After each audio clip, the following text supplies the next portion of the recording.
ఉన్నటువంటి సమయంలో ఆయనకు అసాధ్యమైనది ఏది లేదు. ఆయనకు సమస్తము సాధ్యం. సర్వశక్తిమంతుడు ఎల్ షడాయి రుజువుపరుచుకొని వృద్ధాప్యంలో శారా కుమారుడు అనుగ్రహించినటువంటి ఆయనే ఎల్ షడాయి. ఆయన సర్వశక్తిమంతుడు. సర్వశక్తిమంతుడైనటువంటి ఆయన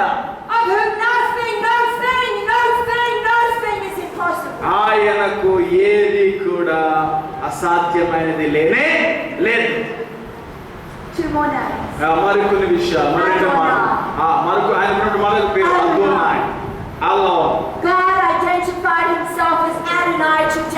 దావీదు జీవితంలో అదోనాయ్గా తనను తాను రుజువుపరుచుకున్నాడు. ఒకటి ఒక రీతిగా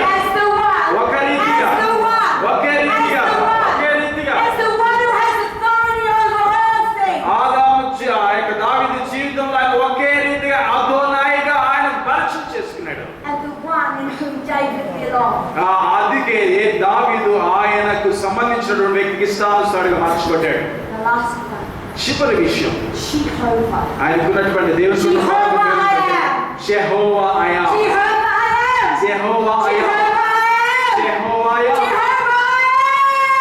దేవునికున్న మరొక పేరు యెహోవా ఆయా. నేను ఉన్నవాడను అనువాడను. ఆయన ఉన్నవాడను అనువాడను. ఇదే దేవునికి ఉన్నటువంటి అనేక ప్రాముఖ్యమైనటువంటి పేరు. ఎందుకంటే ఆయన ప్రతి విషయంలో కూడా ఆయన సంచరించినటువంటి దేవుడు. ఏ విషయంలో అయినా సరే, ఏ ఎవరి మధ్య అయినా సరే, దేని ద్వారా కూడా ఆయన సృజించబడినటువంటి వ్యక్తి కాదు. ఆయన ఏది లేకున్నా కూడా ఆయన మన మధ్య ఎప్పుడు సంచరించినటువంటిది. అందుకే దేవుని యొక్క పేర్లు నేను అందుకే ఎంతగానో ప్రేమిస్తూ ఉంటాను.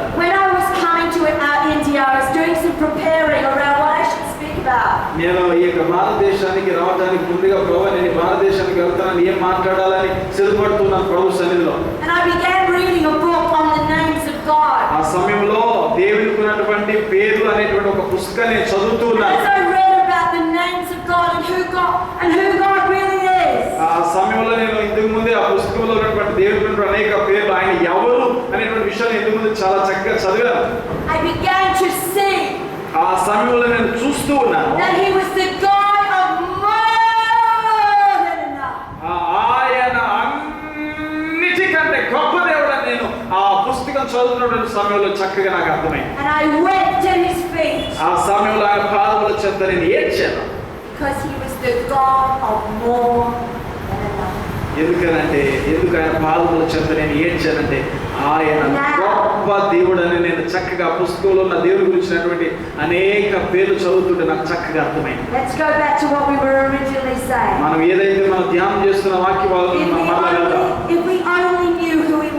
నీవు ఆయన అనగా యేసు ఎవరై ఉన్నారో ఎరిగి ఉన్నట్లయితే, ఎందుకంటే యేసు క్రీస్తు ప్రభు దేవుడై ఉన్నాడు. ఆయన ఎలోహిం అయి ఉన్నాడు. యేసు ప్రభు ఎల్యోనిగా ఉన్నాడు. యేసయ్య ఎల్రోయిగా ఉన్నాడు. ఎల్సయ్య యెషాదగా ఉన్నాడు. ఆయన అదోనాయిగా ఉన్నాడు. యేసయ్య యెహోవా అయామ్గా ఉన్నాడు. నేను ఉన్నవాడు నలువాడుగా ఉన్నాడు.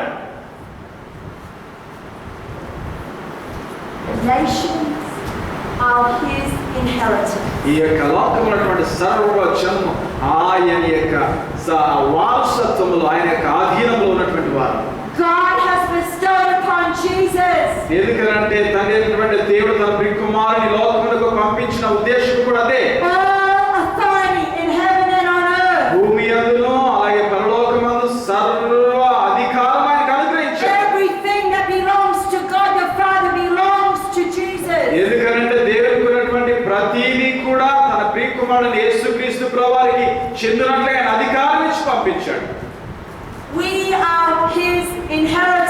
మనము అందరము కూడా దేవుని స్వాస్థ్యమై ఉన్నాం. నీవు నేను మనము యేసుక్రీస్తు ప్రభువారి కొరకు సృజించబడినటువంటి వారు కనుక యేసయ్య స్వాస్థ్యమై ఉన్నాం. The reason why ఎందుకు అంటే we have dissatisfaction in our lives. మన జీవితంలో ఎంత మాత్రం సంతృప్తి పొందనటువంటి పరిస్థితిలో కూడా It's వెళ్తున్నాం. because we are not connecting ourselves with Jesus Christ. ఎందుకంటే మన జీవితాలు ఎంత మాత్రం యేసయ్యతో మనము సంబంధము లేనటువంటి వారంగా ఉంటున్నాం కాబట్టి. Receives the resurrection and the life. అందుకే మన జీవితాల్లో పునరుత్థాన జీవితం ఉండాలి. He's the door. ఆయన ద్వారముగా ఉన్నాడు. He's the gate. ఆయన ద్వారముగా తలుపుగా ఉన్నాడు. Created all things, and in all things, and in Him all things hold together. ఆయన ద్వారా ఆయన మూలంగా సర్వమును సృజించబడి ఉన్నాయి. Now this is the Jesus. అందుకే అది యేసుక్రీస్తు ప్రభువు గురించి తెలియజేస్తున్నటువంటి మాట. I am. నేను నేనే. He was sitting at the well with the Samaritan woman. ఆ సమరయ స్త్రీతో ఆ బావి దగ్గర కూర్చొని ఉన్నాడు. We exalt you, King Jesus. యేసయ్యా నీవు రాజు అని నిన్ను We హెచ్చించుచున్నావు. exalt you, King Jesus. నీవు రాజు అని నిన్ను We కనపరచుచున్నావు. exalt you, King Jesus. నీవు రాజు అని నిన్ను హెచ్చించుచున్నావయ్యా. I am. నేనే